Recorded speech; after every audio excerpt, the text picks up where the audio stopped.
दोस्तों नमस्कार। 90 के दशक की एक मशहूर फिल्म आई थी बाजीगर।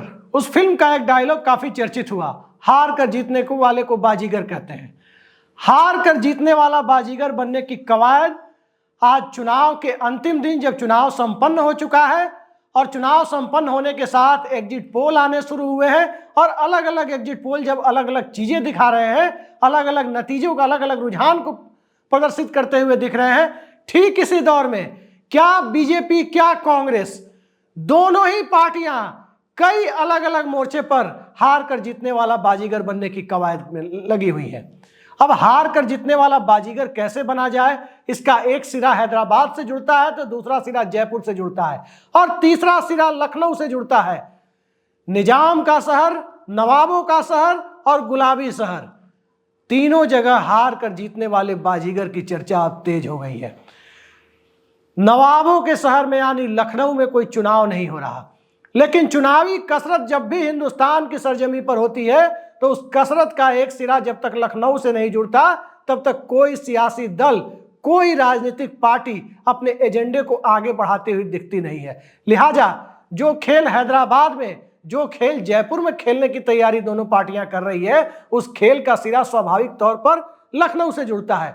सबसे पहले चलते हैं हैदराबाद। हैदराबाद में वोटिंग से ठीक पहले एक बड़ा बयान आया है और उस बयान के पीछे के मकसद को यदि परत दर परत खोलने की कोशिशें जब शुरू करें तो कई सारी चीजें सामने आती है कि आखिर ये कवायद क्या है। हैदराबाद की कवायद को समझने के लिए कर्नाटक की चर्चा जरूरी हो जाती है। कर्नाटक में विधानसभा चुनाव हुआ, जेडीएस और बीजेपी दोनों हारी, कोई तालमेल नहीं हुआ था, लेकिन दोनों की हार के बाद जो परिस्थितियां बनी उसमें सेकुलर नामधारी जनता दल का नेतृत्व करने वाले पूर्व प्रधानमंत्री एचडी देवेगौड़ा कथित तौर पर कम्युनल माने जाने वाली भारतीय जनता पार्टी के साथ गठबंधन का ऐलान करते दिखे हैं। यह कर्नाटक के रिजल्ट का बाई प्रोडक्ट है। चुनाव के पहले दोनों एक दूसरे को फूटी आंख नहीं सुहाते थे और एचडी कुमारस्वामी की सरकार को बीजेपी ने ही एक ऑपरेशन लोटस को अपना कर गिराया था। अब चलते हैं तेलंगाना। तेलंगाना में बीजेपी के एक फायर ब्रांड नेता है टी राजा सिंह। टी राजा सिंह ने एक बयान दिया है कि वो बीआरएस के संपर्क में है। तेलंगाना में त्रिकोणीय मुकाबला हो रहा है। भारत राष्ट्र समिति जो 10 सालों से सत्ता में है वो एक सिरा कांग्रेस पार्टी है और तीसरा सिरा भारतीय जनता पार्टी है। मुख्य मुकाबले में अधिकांश सीटों पर मोटे तौर पर कांग्रेस बनाम बीआरएस को ही माना जा रहा है, लेकिन टी राजा सिंह के बयान के पीछे छिपे हुए मतलब को यदि टटोलने की कोशिश करे तो साफ जाहिर हो जाता है कि बीजेपी बीआरएस को चुनावी रणनीति में अब इस प्रकार से कमजोर करना चाहती है ताकि लोकसभा चुनाव में बीआरएस को मजबूर किया जा सके कि भारतीय जनता पार्टी के साथ बिल्कुल कर्नाटक के जनता दल सेकुलर की तरह वो गठबंधन करने के लिए मजबूर हो जाए। बहुत कोशिशें हुई, बहुत चर्चा हुई, तमाम तरह की चुनावी रणनीतियों की चर्चा हुई और लोग ये कहने पर मजबूर थे कि भारतीय जनता पार्टी ने चुनाव में रणनीतिक तौर पर अपने आप को पीछे इसलिए रखा है कि कांग्रेस फायदा न उठा ले।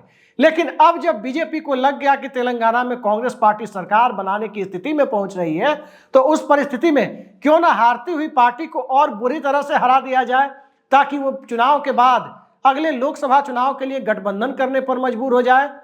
ध्यान रखिए, नरेंद्र मोदी का एजेंडा विधानसभा चुनाव नहीं है। नरेंद्र मोदी का एजेंडा उनकी अपनी सरकार को बचाना है। 2024 में तीसरी शपथ की तैयारी करनी है और तीसरी शपथ की तैयारी के लिए जो नुकसान बिहार में हो रहा है, जो नुकसान महाराष्ट्र और कर्नाटक में हो रहा है, जो नुकसान पहलवान आंदोलन की वजह से और किसान आंदोलन की वजह से हरियाणा में हो रहा है और जो नुकसान बंगाल में और उड़ीसा में होने की संभावना दिख रही है, उस नुकसान की भरपाई के लिए आखिर नए एवेन्यू खोलने ही थे।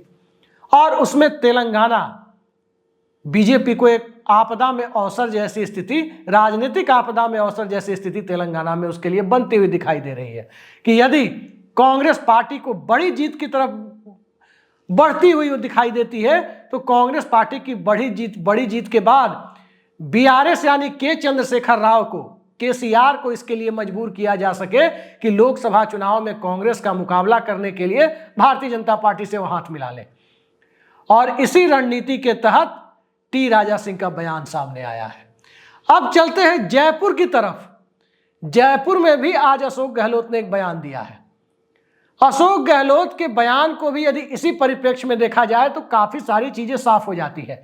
वहां भी कांग्रेस पार्टी को कहीं ना कहीं लग रहा है कि अशोक गहलोत, सचिन पायलट, वसुंधरा राजे, भारतीय जनता पार्टी, कांग्रेस, ये 5 अलग अलग एंगल दो पार्टियों के बीच जो बनते हुए दिख रहे हैं, इस एंगल का चुनावी फायदा, मैक्सिमम पॉलिटिकल गेन लोकसभा चुनाव में कैसे हो सकता है। पिछली बार अशोक गहलोत मुख्यमंत्री थे, एक भी लोकसभा सीट कांग्रेस को नहीं दे पाए।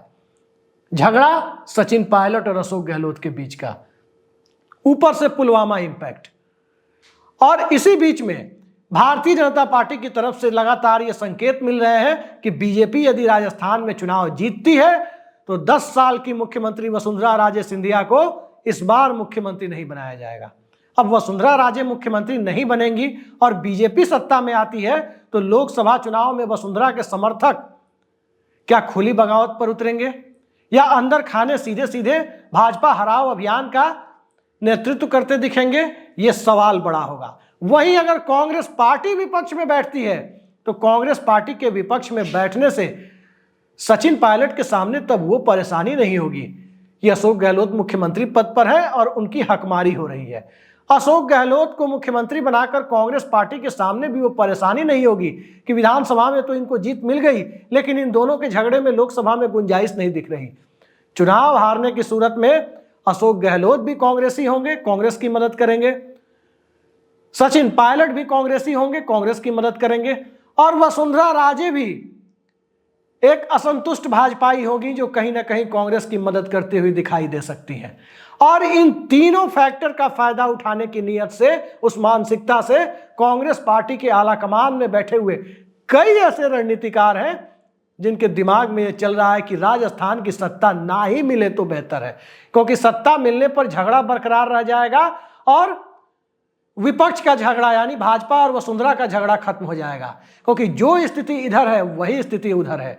आला कमान के साथ जो रिश्ता सचिन पायलट का इधर है, कमोबेश वही रिश्ता आला कमान के साथ वसुंधरा राजे का है। ऐसे में यदि भाजपा विपक्ष में जाती है तो वसुंधरा राजे के सामने बीजेपी को ये कहने के लिए होगा, आला कमान यानी गुजरात लॉबी को ये कहने के लिए होगा कि अरे भाई सत्ता मिलती तभी तो आप चीफ मिनिस्टर बनती, सत्ता तो मिली नहीं तो फिर चीफ मिनिस्टर आप कैसे बन जाती।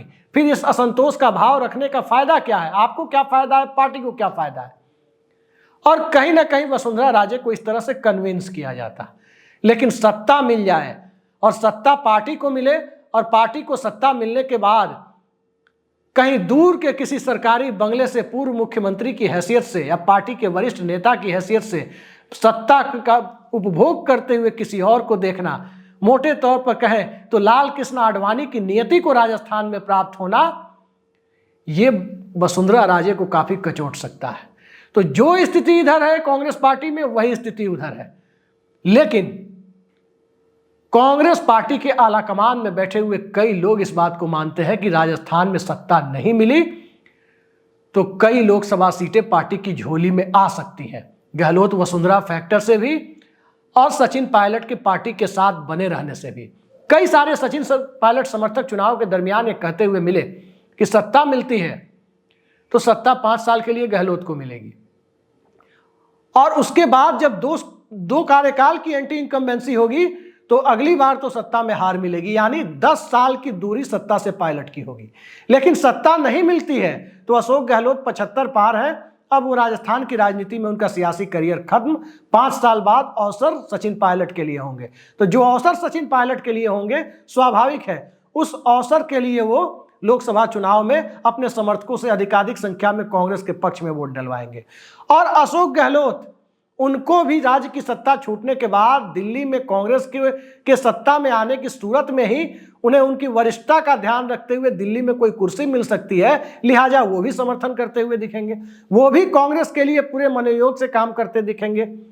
और तीसरी तरफ वसुंधरा, भाजपा के सत्ता में होने और वसुंधरा के सत्ता में होने के बावजूद भूतपूर्व मुख्यमंत्री बने रहने का नैसर्गिक फायदा भी कांग्रेस पार्टी को ही मिलेगा।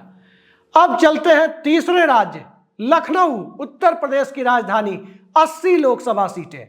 अब 80 लोकसभा सीटों वाले इस राज्य में अलग अलग तरह से अलग अलग वॉइस बीजेपी के अंदर से जो उठ रहे हैं, जरा उन पर गौर करने की कोशिश की जाए तो तमाम तरह की चीजें साफ हो जाती है। पहली चीज, ओल्ड पेंशन स्कीम के मुद्दे पर विधान परिषद के अंदर सरकार की तरफ से साफ साफ कह दिया गया कि ओल्ड पेंशन स्कीम को लागू करने का कोई इरादा नहीं है। यानी लोकसभा चुनाव के लिए सरकारी कर्मचारियों को पूरी तरह से, उनके परिवार वालों को पूरी तरह से असंतुष्ट बनाए रखने की एक पूरी पटकथा उत्तर प्रदेश की सरकार ने लिख दी है। यानी एक पूरी पटकथा सरकारी कर्मचारियों को असंतुष्ट बनाए रखने के लिए उत्तर प्रदेश में लिख दी गई है। लेकिन इसके साथ साथ ओल्ड पेंशन स्कीम के साथ साथ जाति जनगणना भी एक मुद्दा है। और जाति जनगणना के मुद्दे की यदि हम बात करें तो आज विधानसभा में सरकार ने भी साफ साफ कह दिया कि उत्तर प्रदेश सरकार का जाति जनगणना कराने का कोई इरादा नहीं है। सरकार जाति जनगणना नहीं कराएगी। जाति जनगणना कराना या कोई भी जनगणना कराना ये केंद्र सरकार का काम है। यानी नीतीश कुमार ने जो काम किया है, नीतीश कुमार ने बिहार से जो हवा निकाली है, उस हवा को उत्तर प्रदेश की भारतीय जनता पार्टी स्वीकार करने को तैयार नहीं है। और जब उस हवा को बीजेपी स्वीकार करने को तैयार नहीं है तो स्वाभाविक है कि आने वाले वक्त में बीजेपी के लिए कौन सी सियासत बचती है। और इसके बीच तीसरी बात यह है कि जाति जनगणना से एक तरफ सरकार इनकार कर रही है, लेकिन विधान परिषद में केशव प्रसाद मौर्य उप मुख्यमंत्री एक अलग भाषा का प्रयोग कर रहे हैं। वो ये कहते हुए पाए जा रहे हैं कि जाति जनगणना कराने के लिए हमारी पार्टी के शीर्ष नेतृत्व में भी लोग तैयार हैं। भाजपा का आला कमान, पार्टी के टॉप लीडर्स जाति जनगणना के विरोध में नहीं है। तो ये दो तरह की वॉइस, एक ऑफिशियल ये कि राज्य सरकार नहीं कराएगी और दूसरी की पार्टी की लीडरशिप तैयार है। तो लीडरशिप तैयार है तो करवा क्यों नहीं रही है? क्या ये भी 15 लाख रुपए खाते में डालने की तरफ प्रॉमिसरी नोट ही है, वादा ही है कि 15 लाख रुपए लोगों के खाते में आएंगे, वैसे ही कभी हम जाति जनगणना कराएंगे? और अगली चीज इसके साथ जुड़ी हुई ये है कि क्या 3 दिसंबर के बाद लखनऊ में निजाम बदलेगा, लखनऊ की कमान किसी और को जाएगी? गुजरात लॉबी क्या यहां भी एक पपेट चीफ मिनिस्टर बनाएगी? क्या येदियुरप्पा वाला हाल योगी आदित्यनाथ का होगा?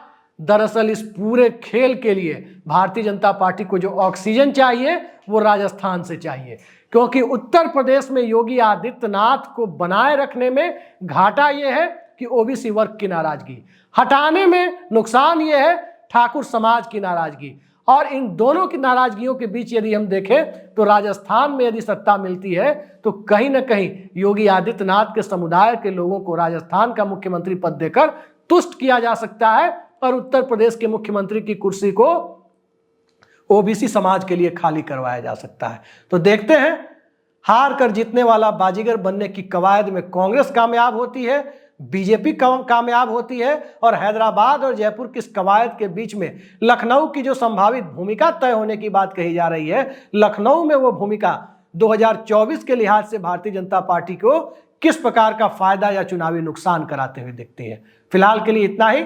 नमस्कार।